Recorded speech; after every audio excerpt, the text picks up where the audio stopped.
2002년 6월 15일 토요일 오후 경기도 고양시 일산마을 푸르지오 2단지 중앙광장에 70여 개의 트럭이 빼곡히 들어섰다.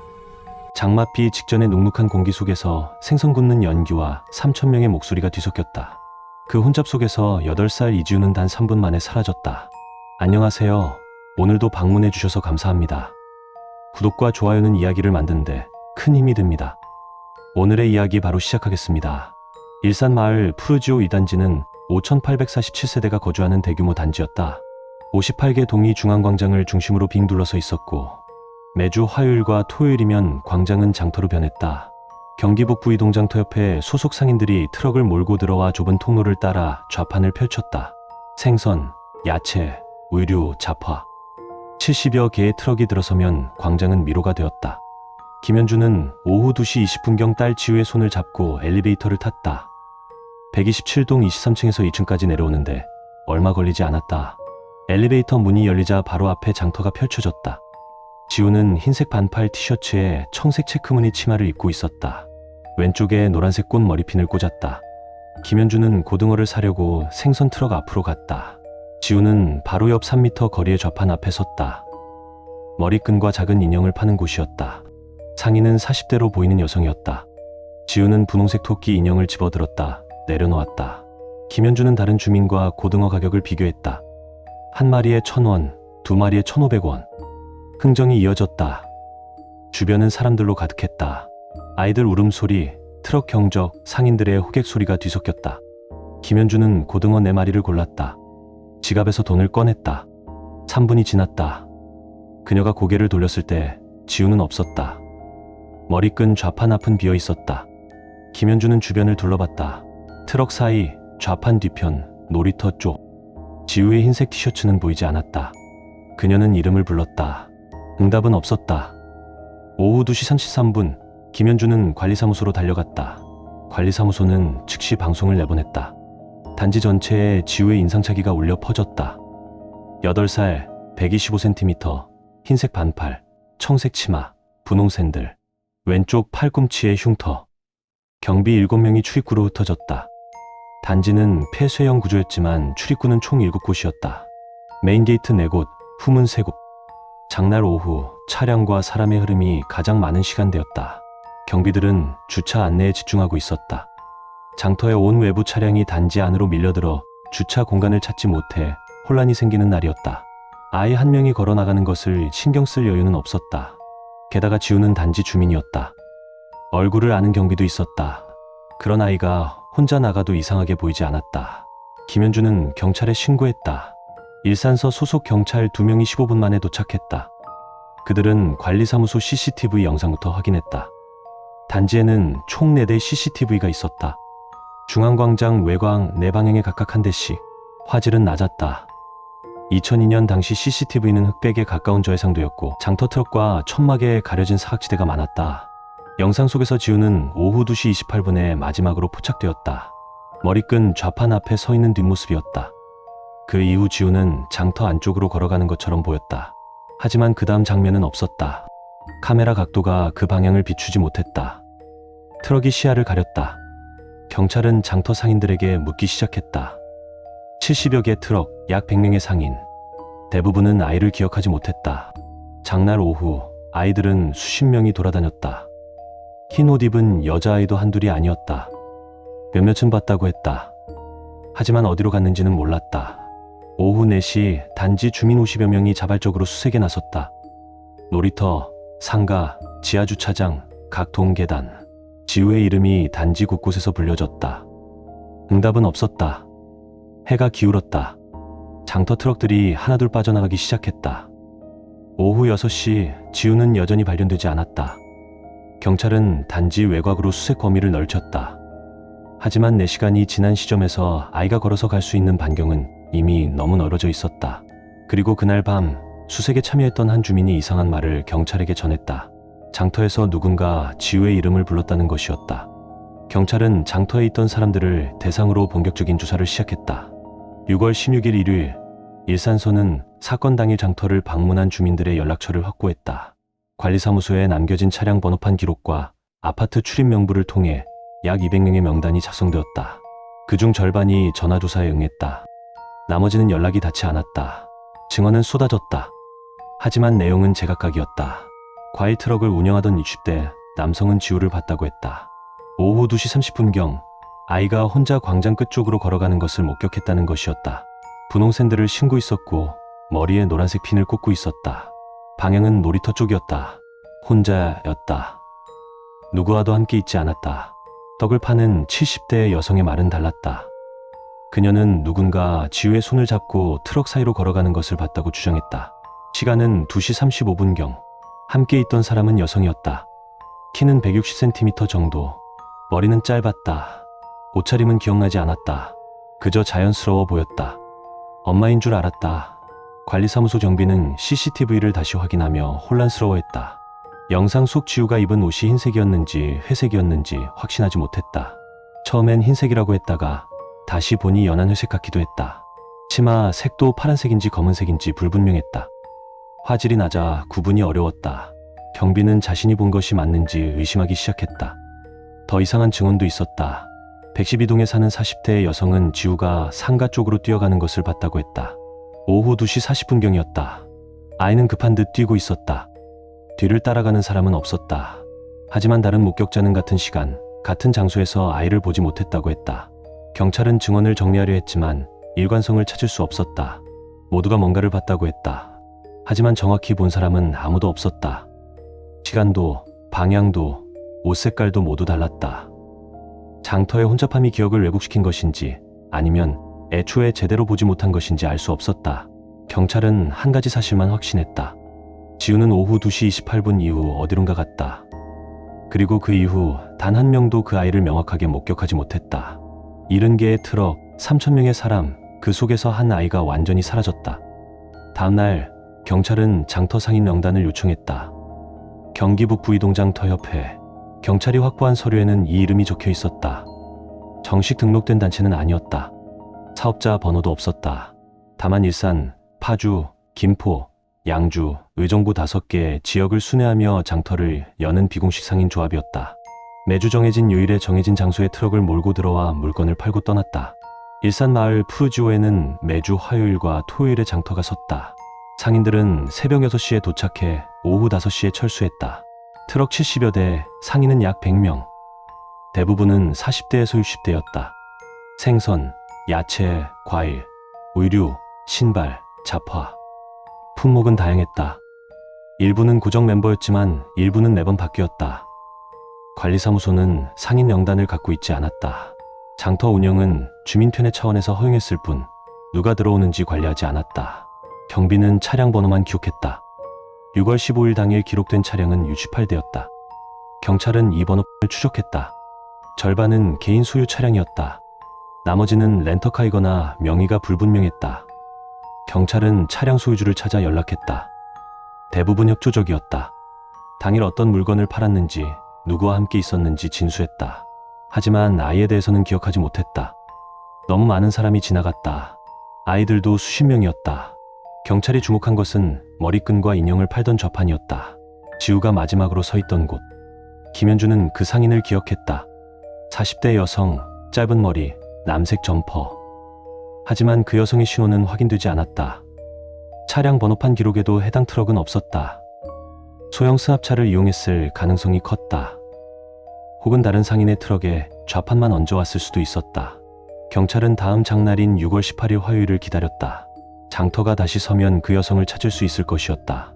하지만 화요일 머리끈 좌판은 나타나지 않았다. 경찰은 다른 상인들에게 물었다. 대부분 그 여성을 알지 못했다. 일부는 본 적이 있다고 했지만 이름이나 연락처는 몰랐다. 한 야채 상인이 말했다. 그 여성은 고정 멤버가 아니었다. 한두 달에 한 번씩 보였다. 어디서 오는지 어디로 가는지 아무도 몰랐다. 장터는 그런 곳이었다. 누구든 트럭만 있으면 들어올 수 있었다. 경찰은 파주와 김포의 장터도 확인했다. 그곳에서도 머리끈 상인은 보이지 않았다. 6월 18일 저녁 127동 14층에 사는 최서연이 엄마와 함께 경찰서를 찾았다. 서연은 9살이었다. 지우와 같은 초등학교에 다녔다. 같은 학년은 아니었지만 단지 놀이터에서 자주 마주쳤다. 서연은 사건 당일 장터에 있었다. 친구들과 함께 광장 옆 벤치에 앉아 있었다. 서연은 또박또박 말했다. 오후 2시 30분쯤 누군가 지우를 불렀다고 했다. 여자 목소리였다. 높지도 낮지도 않은 평범한 톤이었다. 하지만 또렷했다. 벤치에서 10m 정도 떨어진 곳에서 들렸다. 정확한 문장은 기억나지 않았다. 다만 지우야, 라는 이름과 이거 봐, 혹은 여기 있잖아 같은 말이 섞여 있었다. 서연이 고개를 돌렸을 때 지우는 누군가와 이야기하는 것처럼 보였다. 하지만 그 누군가의 얼굴은 보이지 않았다. 트럭과 사람들에 가려져 있었다. 서연은 곧 친구들과 다시 이야기를 나눴다. 그 장면은 자연스러워 보였다. 아는 사람이 지우를 부르는 것처럼 느껴졌다. 경찰은 서연에게 더 물었다. 목소리의 나이는 어느 정도였는지, 억양은 어땠는지, 주변에 다른 사람은 없었는지. 서연은 잘 모르겠다고 했다. 목소리는 그냥 어른 여자 목소리였다. 40대일 수도 30대일 수도 있었다. 억양은 평범했다. 경기도 사투리도 서울말도 아니었다. 주변에는 사람이 너무 많아서 누가 말한 건지 특정할 수 없었다. 경찰은 한 가지 사실에 주목했다. 그 목소리는 지우의 이름을 알고 있었다. 단지 주민이거나 지우를 아는 사람일 가능성이 높았다. 하지만 일산마을 푸르지오는 5847세대가 사는 곳이었다. 지우는 단지 놀이터를 자주 이용했다. 같은 학교 학생도 수백 명이었다. 지우의 이름을 아는 어른도 많았다. 경찰은 지우의 동선을 다시 확인했다. 학교, 집, 놀이터, 학원은 다니지 않았다. 휴대폰도 없었다. 외부 친척도 일산에 살지 않았다. 지우를 개인적으로 알고 이름을 부를 만큼 친한 사람은 단지 안에 있었다. 하지만 그 범위가 너무 넓었다. 경찰은 127동 주민들을 대상으로 추가 조사를 시작했다. 같은 동 라인에 사는 주민은 450세대였다. 그중 지우를 아는 사람을 추려내는 작업이 시작되었다. 하지만 며칠 후 경찰은 다른 가능성을 발견했다. 지하주차장이었다. 일산마을 푸르지오 1단지의 지하주차장은 지하 3층까지 이어져 있었다. 58개 동이 모두 지하로 연결되어 있었다. 주민들은 지하주차장을 통해 다른 동으로 이동할 수 있었다. 비가 오는 날이나 추운 겨울에 자주 이용하는 동선이었다. 지하 1층은 각 동 입구와 바로 연결되었고 지하 2층과 3층은 주차 공간으로만 사용되었다. 경찰은 지하주차장 구조를 파악하기 시작했다. 관리사무소에서 제공한 도면을 확인했다. 지하 3개 층을 합치면 면적은 약 15만 제곱미터였다. 기둥과 벽이 복잡하게 배치되어 있었다. CCTV는 주요 차량 출입구 6곳에만 설치되어 있었다. 통로 내부에는 카메라가 없었다. 사각지대가 너무 많았다. 장날 오후 지하주차장은 차량으로 가득했다. 외부에서 온 방문 차량들이 지상주차 공간을 채우고 지하로 내려왔다. 지하 3층까지 빈자리가 거의 없었다. 차량 사이 통로는 좁았다. 사람 한 명이 지나다니기에도 비좁았다. 하지만 아이 한 명이 걸어간다면 눈에 띄지 않았다. 경찰은 지우가 지하로 내려갔을 가능성을 검토했다. 장터에서 놀이터 방향으로 걸어가면 127동 입구가 나왔다. 그곳에서 엘리베이터를 타고 지하로 내려갈 수 있었다. 혹은 지상 계단을 통해 바로 지하 1층으로 내려갈 수도 있었다. 지하 1층에서 다른 동으로 이동하거나 지하 2층, 3층으로 더 내려갈 수 있었다. 더 중요한 사실이 발견되었다. 지하 2층 끝자락에는 단지 외부 상가와 연결된 통로가 있었다. 1999년 입주 당시 설계된 구조였다. 상가 지하와 아파트 지하가 이어져 있었다. 통행은 자유로웠다. 관리사무소는 이 통로의 정확한 위치를 즉시 파악하지 못했다. 오래되어 거의 사용되지 않는 통로였다. 경찰은 그 통로를 확인했다. 폭 2m, 길이 30m 정도의 좁은 통로였다. 조명은 어두웠다. CCTV는 없었다. 통로 끝은 상가 지하 창고로 이어졌다. 창고에서 상가 1층으로 올라가면 외부 도로와 바로 연결되었다. 아파트 단지를 벗어나는 또 다른 경로였다. 경찰은 상가 상인들에게 물었다. 6월 15일 오후 이 통로를 지나간 사람을 본 적 있는지. 대부분은 그 통로의 존재조차 몰랐다. 일부는 알고 있었지만 사용한 적은 없었다. 아무도 그날 그곳에서 아이를 보지 못했다. 경찰은 가설을 세웠다. 지우는 장터에서 누군가를 따라 지하로 내려갔을 수 있었다. 지하 2층 통로를 통해 상가로 빠져나갔을 수 있었다. 그리고 외부 도로에서 차량에 탔을 수 있었다. 모든 과정이 CCTV에 잡히지 않는 동선이었다. 하지만 증거는 없었다. 지하에서 지우를 목격한 사람도 없었다. 경찰은 수색을 계속했다. 단지 밖으로 범위를 넓혔다. 일산 전역 그리고 인근 도시까지. 하지만 지우는 발견되지 않았다. 한 달이 지났다. 경찰은 사건을 미제로 분류하기 시작했다. 그러던 중 다른 지역에서 이상한 보고가 들어왔다. 2003년 5월 12일 화요일, 의정부시 가능동의 한 대단지 아파트에서 7살 여자아이가 실종되었다. 이름은 한예진, 신림아파트 3단지에 살았다. 3200세대 규모였다. 그날도 장이 섰다. 경기 북부 이동장터 옆에 소속 상인들이 트럭을 몰고 들어왔다. 약 60개 트럭이 중앙 공터에 배치되었다. 예진은 오후 3시경 할머니와 함께 장터에 나왔다. 할머니는 야채를 사고 있었다. 예진은 옆에서 기다렸다. 그리고 5분 후 예진은 사라졌다. 할머니가 뒤돌아봤을 때 아이는 없었다. 의정부 경찰은 즉시 수색을 시작했다. CCTV를 확인했다. 화질은 낮았다. 예진이 장터 안쪽으로 걸어가는 장면이 포착되었다. 그 이유는 사각지대였다. 주민들에게 물었다. 증언은 엇갈렸다. 누군가는 아이가 혼자 걸어갔다고 했다. 누군가는 손을 잡고 가는 것을 봤다고 했다. 경찰은 상인 명단을 확보했다. 대부분은 일산마을 푸우지오에 출입하던 상인들과 겹쳤다. 같은 순회팀이었다. 화요일은 의정부, 토요일은 일산. 경찰은 지우 사건 기록을 검토했다. 패턴이 똑같았다. 장날, CCTV 사각지대, 엇갈린 증언, 지하주차장 연결 통로. 의정부 경찰은 한 가지 더 발견했다. 예진이 마지막으로 서 있던 곳은 머리끈과 장난감을 파는 좌판 앞이었다. 할머니는 그 상인을 기억했다. 40대 여성, 짧은 머리. 하지만 신원은 확인되지 않았다. 차량 기록에도 없었다.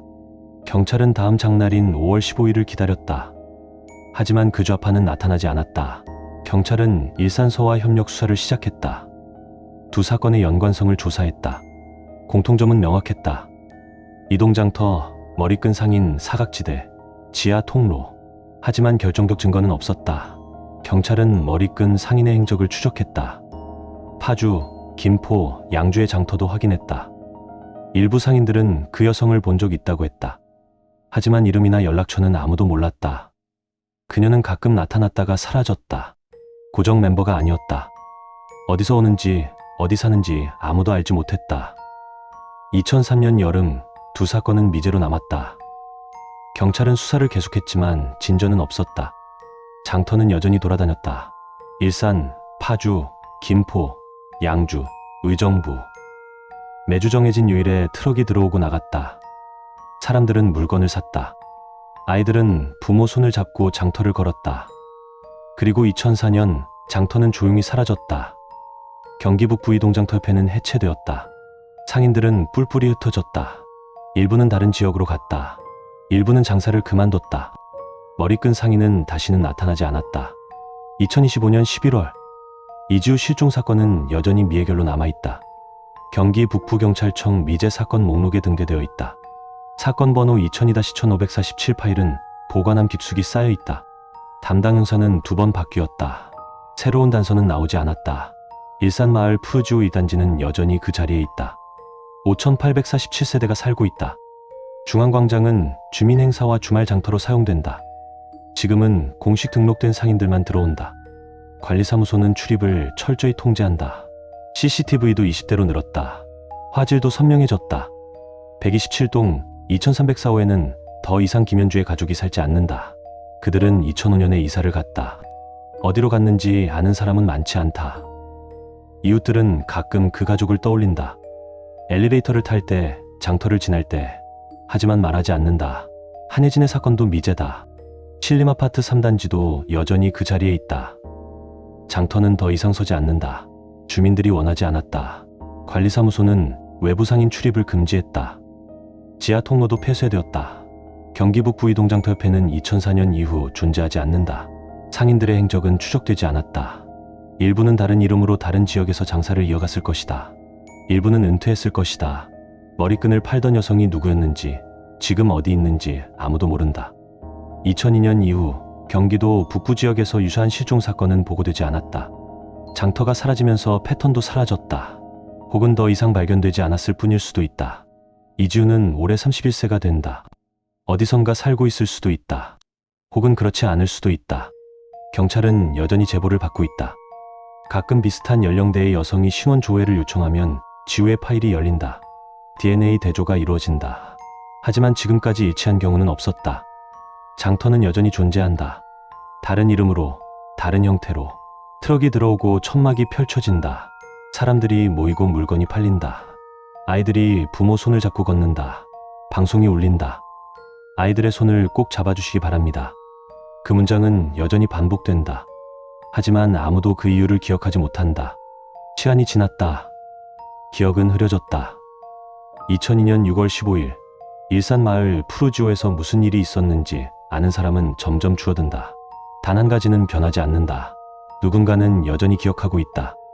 누군가는 알고 있다. 지우의 이름을 불렀던 그 목소리, 머리끈을 팔던 그 여성, 지하 통로를 지나갔을지 모를 그 순간, 그들은 어디선가 계속 살아간다. 장터는 돌아다니고, 이름은 불려지고, 아이들은 사라진다. 혹은 이미 멈췄을지도 모른다. 아무도 확신할 수 없다. 오늘의 이야기는 여기까지입니다. 오늘도 좋은 하루 되세요. 감사합니다.